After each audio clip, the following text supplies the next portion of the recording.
Hey guys, welcome to Tutorials by David, and in this video we'll be having a quick tutorial of how to use screen copy without the USB debugging properly.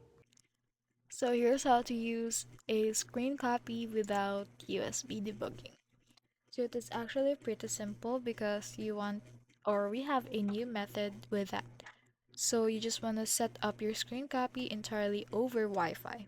So to do that, go to settings, about phone, then build number 7 times.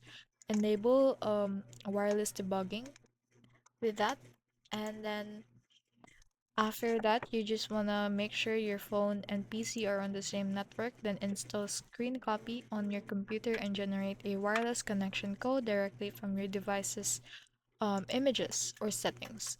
Once linked, you can launch Screen Copy and your phone screen it will instantly appear on your PC, letting you control apps, type messages, or stream content seamlessly.